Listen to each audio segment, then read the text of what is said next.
To be a true friend, you accept the other person as they are, and they accept you as you are. The thoughts about each other are always, what can I do to make my friend's life better?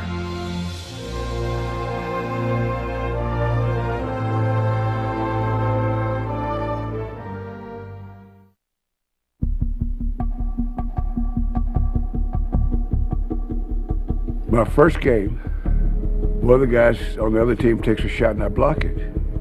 And the referee called goaltending. And Red got up and went nuts. He ranted and raved so much that they called a technical foul on him. And I was thinking, first time I had a coach that went to bat for me. After the game, I said, thanks for looking out for me. And Red says to me, Russ, loyalty is a two-way street. I can't expect my players to fight for me if I won't fight for them. Basketball is a wonderful game for both the player and the fan. For the player, it offers the thrill of individual accomplishment and the rich satisfaction of being part of a well-coordinated team. When I was a rookie, I invited Red to my house for dinner. And he would never go to anybody's house for dinner, none of the players, because then all the other players think that's his favorite or something like that. But he said the only reason he went was that I might have been insulted if he said no. And so as he's leaving, he says, listen, it's the last time. Don't ever do this again. Well, if you look a little deeper than the flash and excitement of the game itself, you find the never-ending attention to details that make champions instead of just good athletes. Less than a month before the season ended, my rookie year, he says to me, I want you to come to the game early. I want to talk to you about something. And so we're sitting in Boston Garden, and he says, I want to tell you something. You're the best player playing basketball. I said, I knew that. And he says, I know you knew that, but I may be the only other person that knows it. You know, he says, these guys, they don't know what you're doing. I want you to know that I know. And here's the coach saying to me, hey man, I'm so glad you're here. That was such a comfort. The all-around play on the Celtics is too much for the Hawks to overcome. Boston downs St. Louis to win the NBA's World Series for the first time and become the professional basketball champion. We've had a game in Boston Garden. And Red's sitting there arguing, holding the game up, arguing about something. The other coach, who had played center, so he's much bigger than Red, told Red to shut up and go sit down. I said, who are you talking to? You talking to Red, the little guy? If you want to tell somebody to sit down and shut up, tell me that. And see what happens. Everybody's shocked because they never heard me say anything. And so after the game, Red says, hey, Russ, thanks for looking out for me. I wasn't looking out for you, Red. I don't like that guy anyway. The red-hot Boston Celtics look almost unbeatable as they take aim on another title. Big Bill Russell, number 6, is one of the men responsible for their phenomenal play. Coach Red Auerbach feels he has one of his greatest teams, and so far, they have sure looked the part. The way he used to coach me was we'd have these conversations. Like there's one time we were leading the Eastern Conference by 12 games, I think. And he says, I'm so mad at you, I could bite the head off a 10-penny nail. What? What are you mad about? He said, you're just taking it easy, just finishing out the schedule. Well, even you ain't that good. He says, you have the Senators playing against you, terrorized. But if you start taking shortcuts, some of them are going to get the idea that they can play against you. And once they believe they can play against you, they can play against you. So now what you have to do, if you want to win a championship, is you have to finish this season, create as much terror and havoc as you can possibly come up with. West all alone. Look at Russell come down. And what a play by Russell! It's all over. The Boston Celtics are once again the world champions. Red Auerbach has his coat off because they're going to heat him in a shower. After I won my first MVP, we started the next season. And Red says, listen, Russ, tomorrow morning when we start practice, I'm going to be all over you. I'm going to be yelling and cussing and screaming. Don't pay any attention to it. You're the MVP of this league. If I can't yell at you, I can't yell at anybody. So I'm going to be yelling at you. It's not for you. It's for the other guys. You know how they give people an unlimited budget? He went over it. Oh, I got so annoyed with him.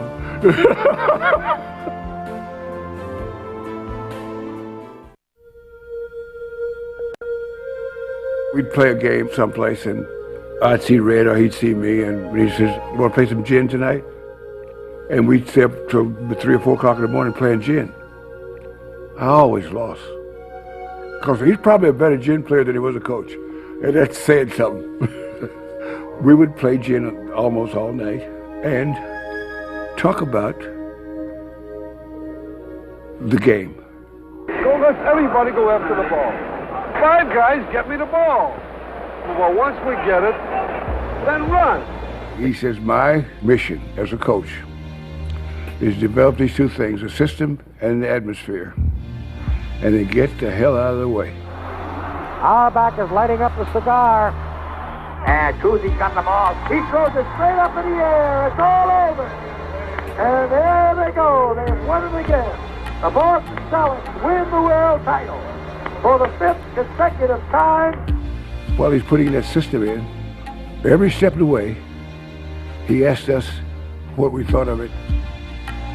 He would receive your ideas, assess them, and figure out how to use them. And that way, the players were vested in the outcome. And I never heard him say, it's my way or the highway or anything like that. On to Hyson, whose shot is stuffed in by Big Bill Russell. With 10 seconds to go, that clinches it. Boston fans have already started to carry Coach Red Auerbach off the court. Their Celtics have just won their 6th consecutive championship of the National Basketball Association. Red used to never have a curfew. He said, why you don't have a curfew? He says, because I have to be there to enforce it. I'll never forget one time, we won 17 straight games, which was the tied the league record. We were supposed to play Cincinnati, and Red really wanted that game. And so he called a curfew. And we were 25 points behind at halftime the next game. We got killed. And after the game, he walked into the locker room and apologized to us. He said, guys, I blew this one, and it'll never happen again. He was big enough, he'd say, I'm sorry. Well, they've won it again. The Boston Celtics win the world title. Red developed a system. The old guys always mentored the young guys. When I joined the Celtics, there was a man named Arnie Rison who was the starting center. Now, he knows that I'm there to take his job. Well, when I walk into practice, he walks over to me and says, Bill, every time there's a break in the action, I'm going to be in your ears. I'm going to give you clues on what's happening. Frank Ramsey did the same thing for Havlicek. Sharma did that for Sam. Because Red made the players there so secure, they didn't have to worry about somebody coming and taking their job. The guy next to you on the bench is your teammate, not your rival. Our practice sessions are tough, and we play a long, hard season. It takes a real man to make the NBA, and a better one to stay there year after year. Luskatov played for us, and he had 2 career-ending operations. Well, after one of the operations, he was afraid to try it. So Red devised a little routine. He'd take the basketball and he'd throw it and tell Luskatov to catch it. Don't let it bounce twice. So Luskatov had to dive for it and crawl his knees and everything to catch the ball. And it was torturous. And Luskatov really resented that. So he used to tell us, when he retires, he's going to beat Red to death. And so after the last game of the season, he goes to the locker room And we're waiting to hear this thrashing, so to speak. And he's in there 2 or 3 minutes, 5 minutes, no noise. So we go in there, and Muscatov's got his arms around Red, crying and saying, "Red, I love you and thank you so much for helping me and all this." We were disappointed. 30 seconds left in the Celtics are on the verge of their 9th World Championship. All right, Casey with the ball. Gets surrounded. 1 second. It's it. It's all over. It's all over. Everybody in the place is yelling and screaming. They deserve it, John. They're the greatest basketball team that was ever assembled.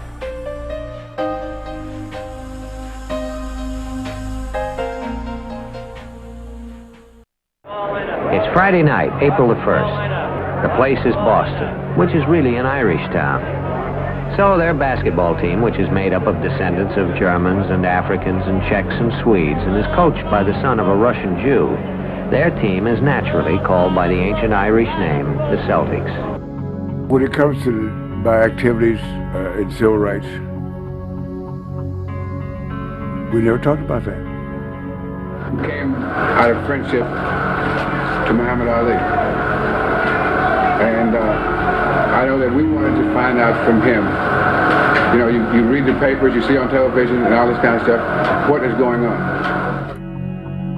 The only time we ever talked about it was one time he was talking to me about when he first went to Boston. And there was a local college kid at Holy Cross named Bob Cousy. And Red did not draft Cousy. He told me, one of the writers said to him, "You know, you've insulted everybody in New England by not taking Bob Cousy. We're going to run you out of town. And besides that, you're a Jew, and we don't like Jews either." And I said, "Wow." And he says, I said, "How'd you handle that?" He says, "Oh, I'll just outlive the bastards." And that was one of the few conversations we had about race. He did not let it have a negative impact on him or his life. And that was already my attitude.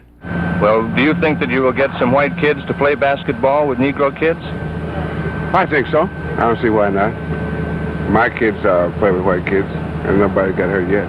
One of the times we didn't play a exhibition game in Kentucky.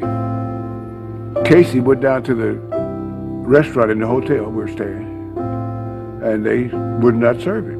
I left the hotel and I went to a restaurant down the street, and the proprietor asked me what I wanted.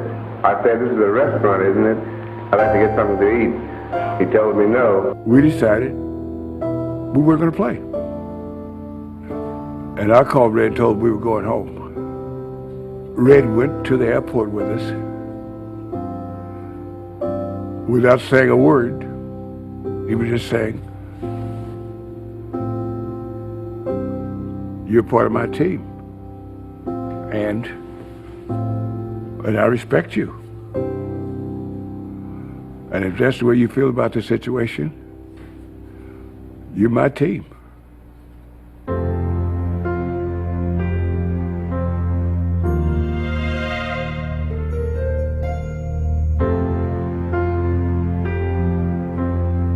Here he is, the new coach of the Celtics, the best to you. Thank you. As the first Negro coach of a major league sport, can you do the job impartially without any racial prejudice in reverse? Yes. How? Because the most important factor is respect. In basketball, respect demands for his ability, period. His last season as a coach, he got thrown out of 16 games. And the captain had to take over for the rest of the game. I've had some experience in, you know how Red had a tendency to lead the game the first half?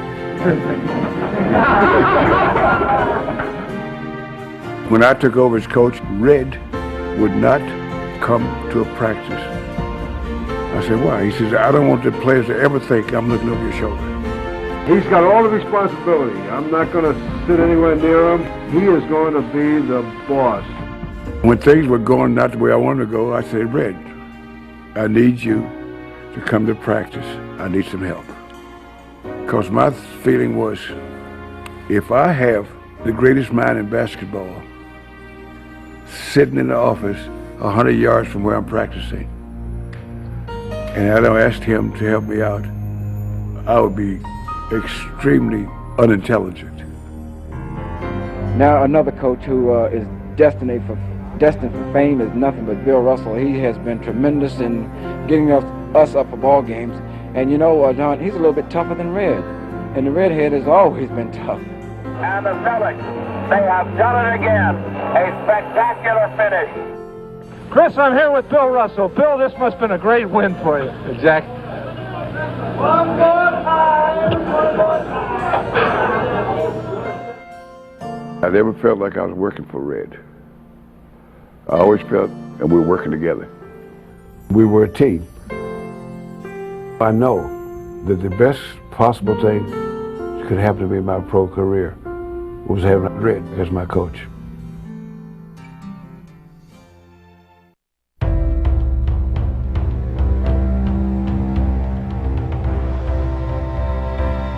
What has time done to the whole experience for you?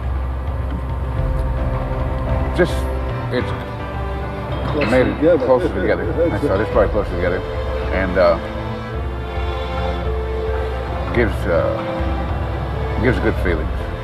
In his last couple of years up in Boston, we used to sit together at the games in the Fleet Center. He'd sit one row in front of me. He was the only person, one person, that smoked cigars in the Fleet Center. It was a non-smoking venue, and he smoked his cigars there. And I used to give him this, you know, and we used to enjoy those moments. One thing we used to talk about is what the guys are doing on the floor and what they're not doing on the floor, and how much noise there was in the building. You know, they got the band playing, they got these women out there dancing and guys on the trampolines, and he said, "That's a game. What the game? It's a game." And he coached in the NBA for 20 years. And not one single year did he have an assistant coach. And he looked down there and there'd be about 4 or 5 guys around the coach. "Look at that crap, look at that crap." I said, "Well, how come you never had an assistant coach?" "That'd just be one more player I'd have to coach." I agree wholeheartedly that this is the greatest player that ever played the game of basketball. Bill Russell.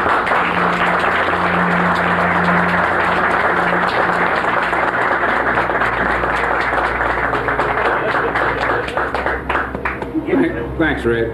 Don't pat me on the head. You know, He knew, and I knew, that I cared a great deal about him, and he cared a great deal about me. And we always kept that up to date. There was not a time when we didn't have regular conversations. I can't get one flag and say that's special. They all meant so much. And that guy giggling over there, he was with me on the most. Will you just raise your hand, sir?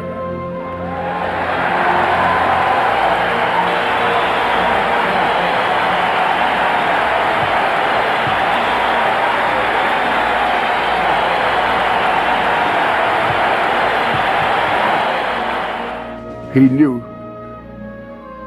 that he's one of the few people that I liked. And I knew I was one of the people that he liked. hey, Larry, now you're the offensive leader of this team, and you end up winning the game. Can I finish this? Can I finish this? Because, see, the reason I kid him all the time is that most people are were intimidated by Red. Red, you want to say something? What I want to say is, you know how it feels because you've been here before. Me, I haven't scored a point. You know? But you kind of brought the guys here that scored the points. Well, so you're overpaid. I want you all to know, and those of you that know me, this is no swan song. Hell, I'm not going anywhere. I would call him up and let him know that here's somebody that don't give a stuff about all the legend and icons and stuff. All I care about is this is a friend of mine, and all he cares about is he's hearing from a friend of his. I feel honored. It's very seldom that you have Bill Russell applauding me. I should be applauding him. When he started getting sick in the last couple of years, I'd call him, I said, Red. He said, what? Who's this? This is William F. Russell. Hey, how you doing? I'm doing all right. The question is, how are you doing? Well, you know, it doesn't get any better, but I'm okay. All right, see you later. And that's the way the conversation go, because I wanted to convey to him that I was thinking about him and I cared about him, but I didn't want to drain energy.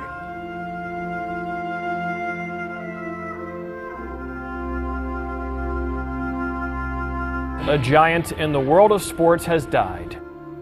Celtics legend Red Auerbach died Saturday at 89. Quite simply, Red Auerbach was the Boston Celtics, their unquestioned leader when they were among the most successful franchises in all of sports. I do feel a tremendous sense of loss, because if you're fortunate and you have a few friends, because they're so important, if they leave before you do, there's an empty space. There's an empty space where a person was in my psyche. At a condolence gathering Monday, Russell was too overcome to talk publicly about Auerbach's death. Instead, he simply kissed Auerbach's casket. There's basically no obvious reason that we would have been friends, because we came from such diverse places. But we met